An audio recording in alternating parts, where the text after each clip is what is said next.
Always. My name is Kate Barrett. I'm the founder of eFocus Marketing and the author of the best-selling book, Etelligence, Email Marketing Isn't Dead, the way you're using it is. And over the last 13, 14 years, I've been lucky enough to work with a whole range of brands, from the small entrepreneurs just getting started through to big name brands, including Marks and Spencer, Argos, TUI, BT, Nissan, and many, many more.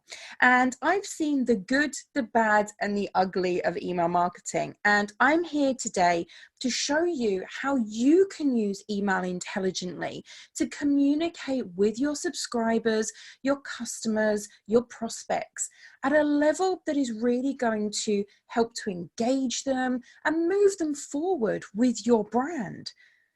Now, this is nothing new. It's something that we see in real life all the time. My local coffee shop, for example, it's run by the lovely George and his wife, who you can see on your screen now. George gives us that personal one-to-one service that you get from a local coffee shop. He knows who we are. He knows the name of my son. He knows what our drinks order is without us even having to ask for it. He asks us for our advice on the products that he's selling. He gets us to try new things that he's got in and give us real feedback as to whether or not we think he should order more or order something different. He values us as people in his business, as individuals. And I don't know about you, but the last time that you went into your coffee shop, did you have the same experience? Did he know, or did the owner of the coffee shop know who you are and what you like, and even start making your drink before you walk in the door? This has happened for many, many years. And in the 18th century, good retailers would recognize who their customer was and tailor their pitch and their product according to what they knew about them, just as George does now. And in this example, there's a story of a company called Lock & Co Hatters of St. James's Street in London. And as the story goes, a trusted customer could arrive outside the shop door on their carriage and shout, "Hat," and then leave. And the shop staff would then refer to their records for the details of that customer's hat size, their style preferences, the colors that they liked, before making that hat for them and then delivering it directly to them at their home. Precision, personalization, bringing it into the real life where they are targeting their product specifically to that one person. Now, this is all talking about in-store, about what people can do on that face-to-face, one-to-one basis. But how about this? How many of you have watched Tom Cruise in Minority Report when he goes into the Gap store and the artificial intelligence in store asks him, "How'd those assorted tank tops work out for you?" Now, we're not quite there in store in terms of artificial intelligence and non-one-to-one retailers being able to do this for you, like Gap and other big retailers like that.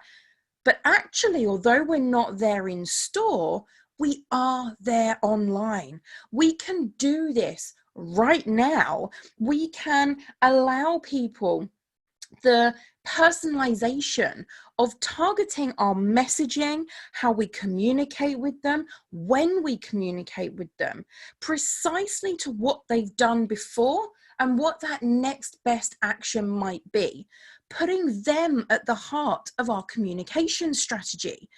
And this is all about customer centricity, creating that positive experience before, during, and after they've made a purchase.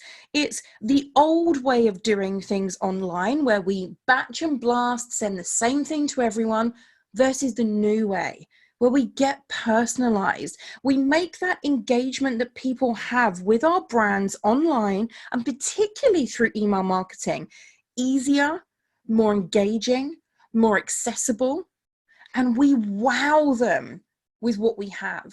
We surprise and delight them. We don't just sell to them over and over again.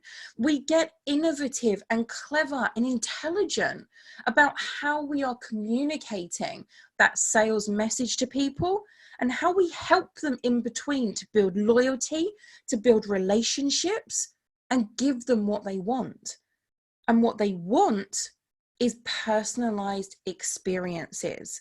People are willing to share their personal data in exchange for personalized offers and discounts, product recommendations, and overall shopping experiences, particularly post GDPR, where people are a lot more concerned about their data, are a lot more up to date about how their data may be used.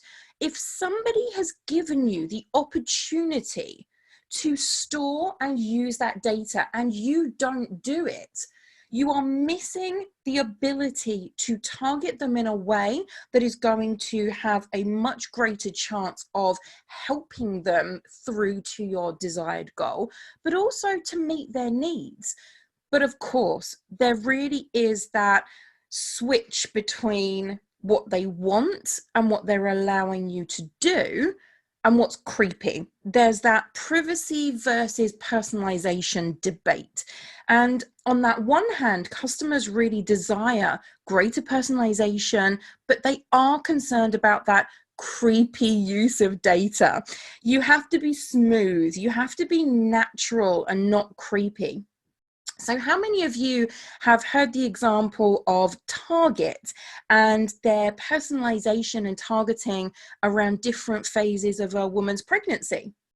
Don't know if you've heard that story before, but if you haven't, I highly recommend that you Google it, look it up, and it's the perfect example of moving from personalization into creepy. We have to remember the human element of everything that we're doing.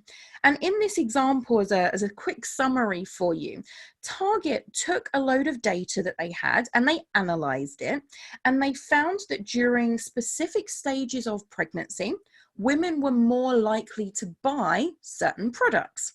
So they then went ahead and based on that propensity modeling of what they most likely would buy during different stages, based on what they'd already bought, they started to target women with messages for each stage of their pregnancy and different products that would be most related to them.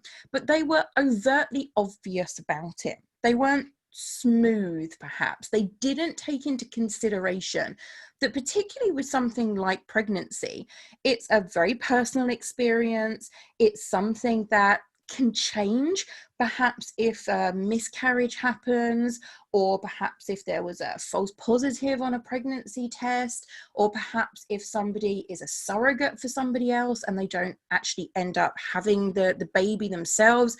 They obviously are a surrogate and hand that baby over, or if a baby's being handed over for adoption, or one of many reasons why this is a very personal, specific area of a person's life, not a number, not a subscriber, a person. So when they did this, as the story goes, a gentleman walked into one of the stores in Central America and started complaining and saying, "Why have you sent pregnancy products recommendations to my teenage daughter?" Now, of course, it turns out that Target were right. The teenage daughter was pregnant, but she hadn't told her family yet. Now, again, this is the point at which it gets creepy, that Target knew before she had even told her family that she was pregnant. So what they did was they pulled back on the overtly obvious. They still used this data because it was extremely valuable to them as a business, but they smoothed it out a little bit and they input other products into emails alongside these recommended products that they knew from their data analysis people would be most likely to buy at different stages. But they just made it less obvious that that's what they were targeting based on. And the results of those emails were that they still saw an uplift in those specific products that were dispersed in with a range of other products. But it is that thin line that you're walking, and really think about it from the person's perspective, as in the example that we've just kind of noted. Think about it also in the case of the products that they buy that they may not want to be retargeted on for various reasons. If they're buying an engagement ring, for example. So if you are searching for an engagement ring online, you live with your partner, you're using the same IP address and way to connect into the internet as your partner. If you're searching for engagement rings and then are retargeted on Facebook, on Google, with messages saying, hey, you viewed this ring, you may also like this ring, and your prospective fiance sees this, that's going to ruin the surprise for you. So you have to really think about the times at which it's practical and non-creepy and will actually help people for you to use their data very cleverly. Okay, so 22% of people say that they would look for other brands if they found a particular company's personalization a little bit creepy. And 9% said that they would write negative reviews on the internet. So we are walking that thin line, we are on a tightrope. And if we consider the people that we're talking to when we come up with these communication strategies, we're going to be on much firmer ground. But people do want this. They don't want it creepy, but they want personalization. They don't want generic anymore. They want something that's going to talk to them at the moment that they need it. So that desire is really morphing into expectation. And there are whole businesses springing up around that personalization strategy. Stylists creating your outfits for you, choosing your shoes, and sending you selections each month based on your personal preferences. 64% of people expect companies to provide an individual experience when they've given them the data to do so. And 83% think that an individualized experience is really important. So in terms of customer centricity, this brings us to 3 key elements. It brings us to understanding who your customers are, what your customers want and need from you, and when they need it. And when you bring those 3 elements together, that central point is your customer centricity. And it sounds so easy to do, right? But it's not. There are lots of different data sources, lots of different customer types, perhaps thousands of products, and we have to learn to speak in our customer's voice and preempt their needs. But there are ways in which you can start to do this, or if you're already doing it, take your strategy to the next level. And when you do, you can start to understand some of the really important questions that we're going to be asking, and that if we can answer them, will help us to better tailor our programs for our audiences. So what's the customer lifetime value in your business? When a customer's about to churn, how do we identify them? What is that customer most likely to want next, so that we can provide them with the best possible recommendations for their needs? What is the optimum frequency to send my message? What's the best time to send my emails? Questions I hear all the time. And what is the customer trying to do? What do they want to achieve? And how do we help them to move from one task to another within our businesses? And the way in which we start to answer these questions and get to those 3 stages of the customer centricity is to know our audience. Now, to know our audience, we have to know our data. Everything that we do starts with our data. And I like to break it down into a data pyramid. So let's start at the bottom of the pyramid and work our way up. Now, in the pyramid, there are 5 main types of data, each representing certain information that you may be accumulating in your business. And as we move up the pyramid, the data becomes more and more valuable. So at the bottom, we have known data. This is data that you're collecting directly from subscribers. You're asking them. It's details such as their preferences, such as demographic data, who your buyer is basically, their date of birth, their address, their name, their education level, their interests, their income level, those kind of details.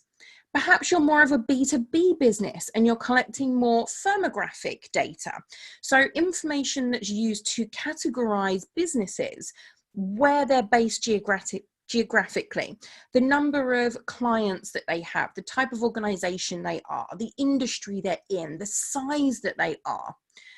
And then there's psychographic data, which is putting the why behind people do what they do. So that comes into the next stage as well, and kind of skips between the two of known data and our next stage, which we'll talk about in just a moment. The thing with known data is that in the moment, it is some of the most valuable data that you can have. But in the long term, it's actually some of the most unreliable. So consider this. You're a home improvement company and someone signs up and you ask them if they're planning on renovating their bathroom in the next 6 months. And the answer is yes. Now, you could have found that information by process of elimination with some of the other levels of the data pyramid that we're going to talk about in a minute. But by asking them, and then by asking them a time frame, that time frame isn't a piece of information that you necessarily could have ascertained anywhere else other than asking them. And that is massively valuable information in the moment that you wouldn't have otherwise have known. So once that time frame has passed, or they've completed their renovation, if you're still sending them emails about taps or the best baths or design ideas for their bathroom, you're quickly going to have a message that's out of date and are going to become unwanted and most likely annoying. But within that 6 month period that they've told you that they are most likely to be renovating their bathroom, it is extremely valuable information. Think about if somebody moves house or if somebody gets married and their address or their name details change. Unless you update that known data, it quickly becomes out of date. So you have to think about how you're collecting it, either at the point of sign up, through in-email polls to gather preference information or interest information, through preference centers where you ask people what they'd like to receive from you, when they'd like to receive it. How are you going to ask people what they need from you? And make sure that that's up to date, to make sure that you're doing that on a regular basis and giving people the opportunity to update that information. So moving on up the pyramid, after known data, we have cultural data. So this is where the psychographic information that I mentioned earlier splits between the two, between known data and cultural data. So this is the personality and emotions based on the behavior of your subscribers and is linked to their choices, including attitudes, lifestyle, hobbies, any risk aversion that they have, their personality, magazines they read, all of those things that are telling you why your subscriber might be interacting or purchasing. And cultural data generally relates to the differences in cultural norms and surrounds your wider information. So it connects products together, for example, by category, by type, relevancy, or knowing what type of products and services are most relevant to people in different areas of the country or around the world. So supermarkets use this a lot. For example, the products that a supermarket would advertise to people in Scotland versus people in London will be slightly different depending on that specific region's tastes and trends. So it does change for people, those cultural differences. Then, as we move up the pyramid and we get more and more specific, we've got contextual data.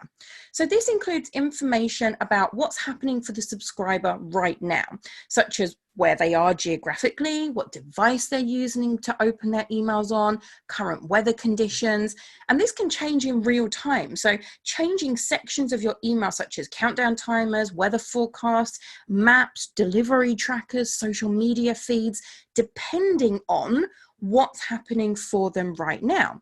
So a high street retailer might use live maps in their emails that change depending on where you are geographically when you open that email. Whether you're in Scotland or whether you're in London, your map to your local store will change. Then we have behavioral data. So this is tracking subscriber behavior on your website with a dropped pixel or cookie tracking and giving you that wealth of information about what's going on right now. Products they've browsed, categories, subcategories, blog posts they've read, videos they've watched, any actions that they've taken. So on the website, in your emails, on your social media, through other marketing channels, any behavioral data that you can pull together. So for example, if somebody is on your website and they're browsing your frequently asked questions, they're telling you with that behavior that they're looking for more help. If they are browsing multiple products of the same type, they're trying to choose what's right for them. If they're browsing multiple categories, perhaps they're looking for inspiration. So this can tell you a lot about what customers need right now. So linking back to our known data example of the bathroom renovation, if somebody is browsing bathroom products, you can denote from that data that they might be looking to update their bathroom, but you don't know within what time period. So that's where the known data would come into it. And then further up the pyramid at the top, we have purchase data. So everything about what they've done with you in terms of that conversion. So what they've purchased, when, how many times, when the last time was, what the products were specifically, and any other information relating to that purchase. Now, depending on what your business is, that purchase may mean different things to you as that end conversion, of course. And then we have artificial intelligence. Now, this could be artificial intelligence through machines. It could also be intelligence created through data teams that you have and the analysis that they do of all of those pieces of data and linking it together to create other pieces of data, to create propensity models of what people might be likely to do next, what they might be likely to want next, and helping you really to ascertain the next best action and how you can best serve your customers. So it's the analysis side of things. Now, what we haven't looked at in this data pyramid is the qualitative side of your data. So we've got the quantitative and the qualitative. So you've got the numbers based and then you've got the opinion based. So coming from a variety of sources such as focus groups, such as user experience studies, surveys, your net promoter score, listening to what people are saying on social media or from your customer services teams, and bringing all of these pieces of data together, quantitative and qualitative, and really helping you to walk in those customers' shoes, find their voice, understand what they want, when they want it, and how you can best deliver it to them. So conversations that they're having, and really listening to that data.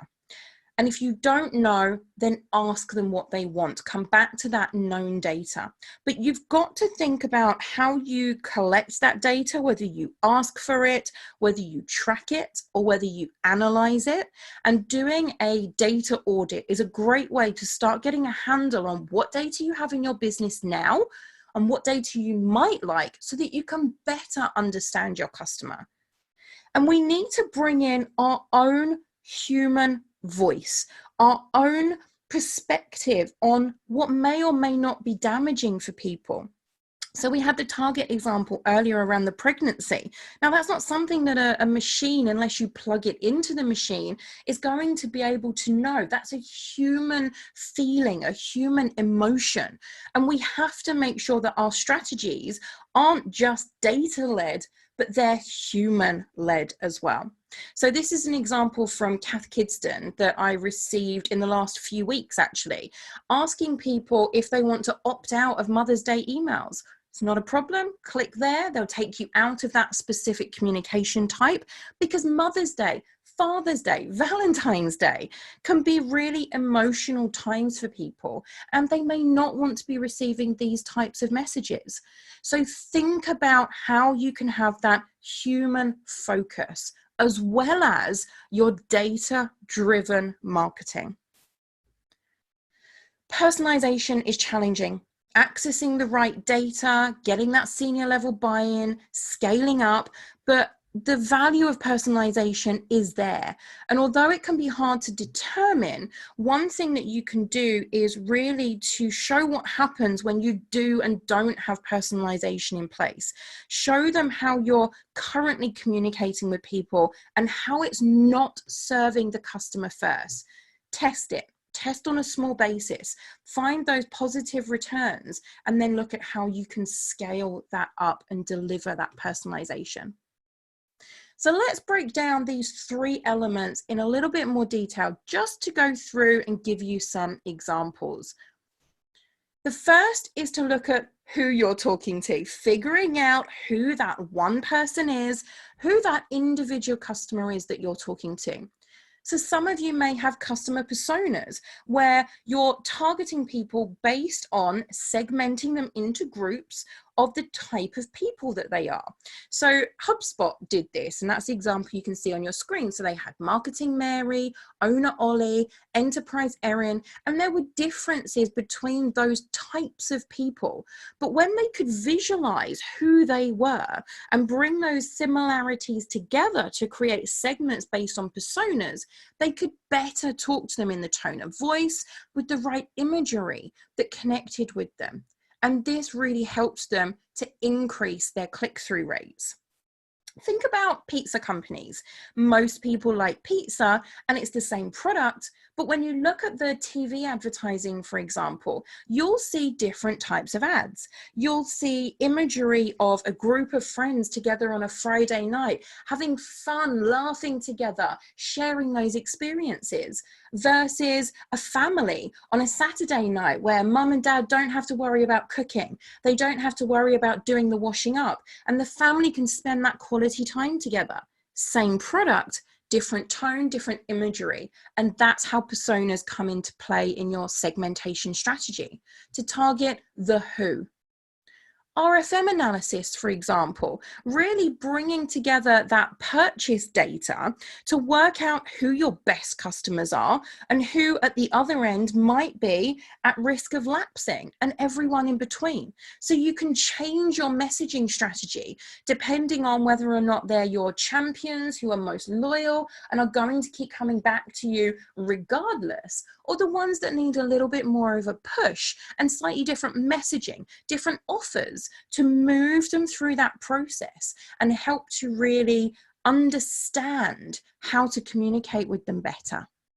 All of those different groups, different segments come from your data and understanding who they are and what they need from you. And that's the next point, is what your customers need and how do you work that out?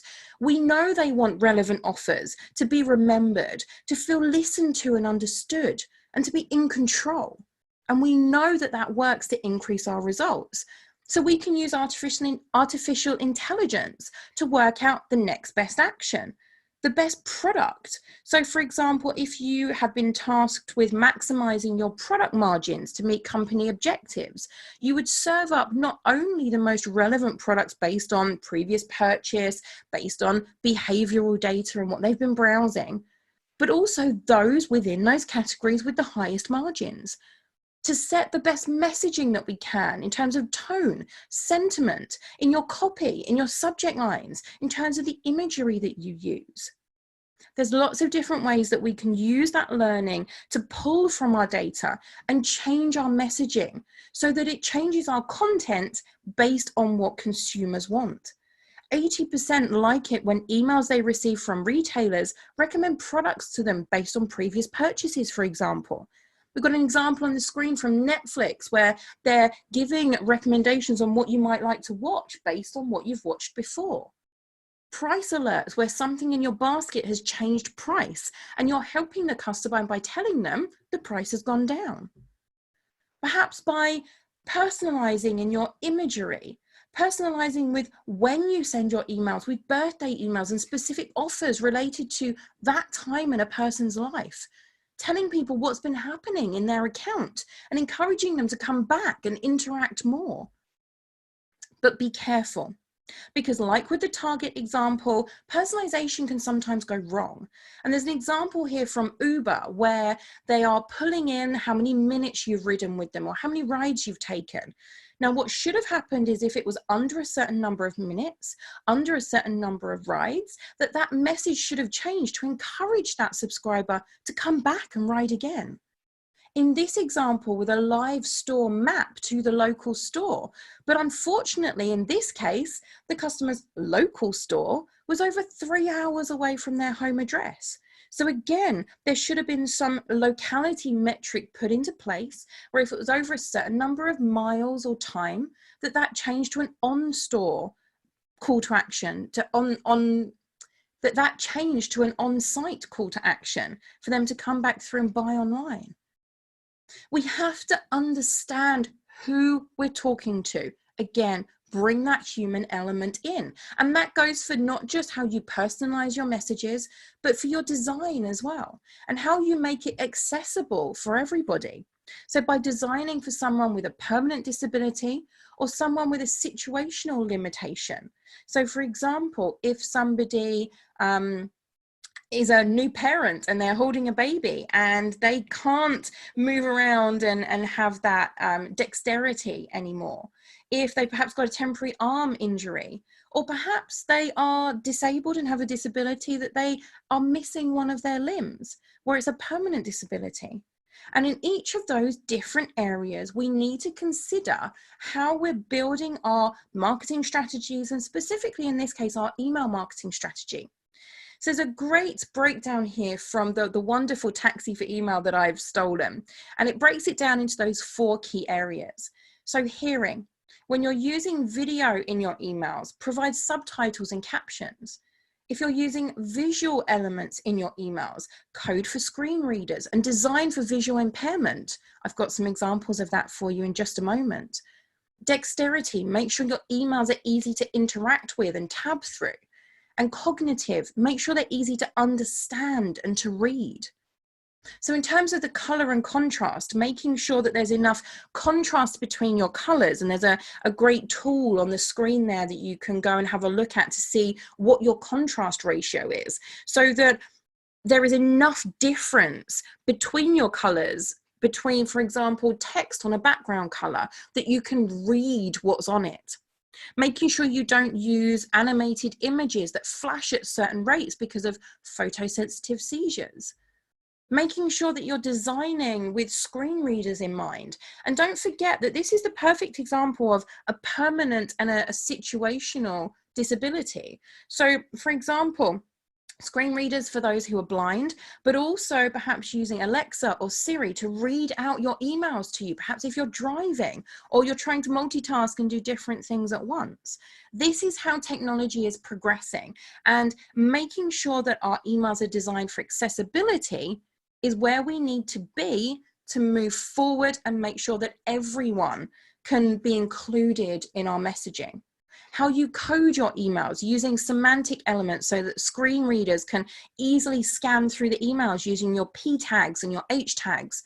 Using role equals presentation on your presentational tables so that, again, screen readers can understand the difference between a table and elements and how they read through that for what's content and what's purely design. Using alt tags on your images so that if the images are disabled, there's still a description of what that image is that can be read out. Making sure that your font size is large enough, that it's spaced out, that it's easy to read and not too condensed in terms of the font that you choose. making sure that your call to action design is optimized for different people. So making sure that it's easily clickable, that it's easily tappable, that you're using bulletproof buttons that are still there and can actually be actioned even when images are turned off. Don't use click here, use descriptive words of what's going to happen next, benefit driven.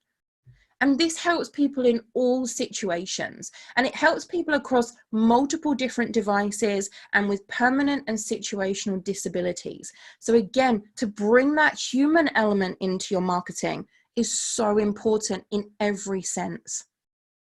And then making sure that we're sending messages when they need to be communicated. So this can be time of day and day of week, but I want you to go deeper and think about the customer journey. Where are they in their journey with you?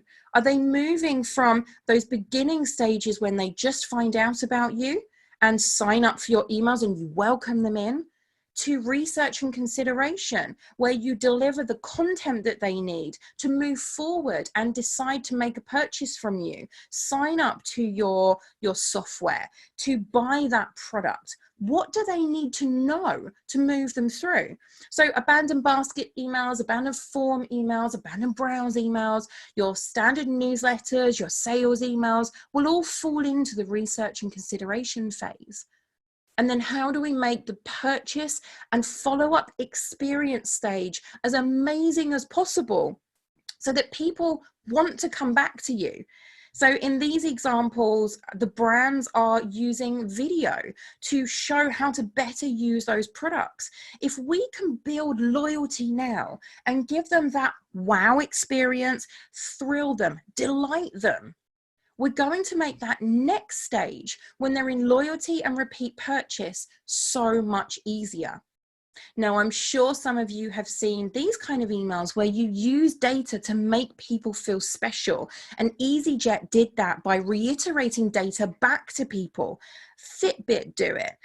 Loads of different brands do this. TripAdvisor, to help you to understand how you're helping other people, or how that brand has helped you, what your personal stats are. It's almost gamification of the process, telling that personalized story. And then, of course, bringing it all together at the end in terms of how you re-engage people with buying from you, with your marketing, with your email marketing, and bring them back round. So understanding the data that tells you how people are identified at each of these stages, what messaging they need at each of these stages, and then how you deliver that at that right time is absolutely critical to how you pull the human element in and put the customer at the heart of your messaging. And don't forget, your customers aren't just your subscribers. This goes beyond email into that holistic view of your marketing strategy and your omni-channel strategy, pulling those channels together with email at the heart of your personalization.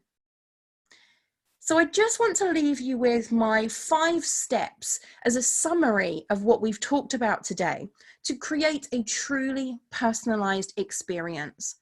1, create unified profiles to understand who your customers are, sending your messages to the right person.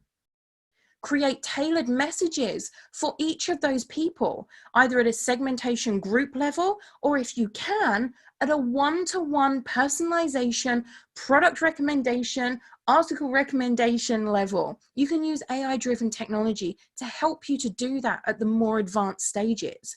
That's sending the right message to that person. Automate delivery of messages. Work out what data tells you is the right time to send those emails, to send out those marketing communications, and choose that right channel to deliver those messages at the right time.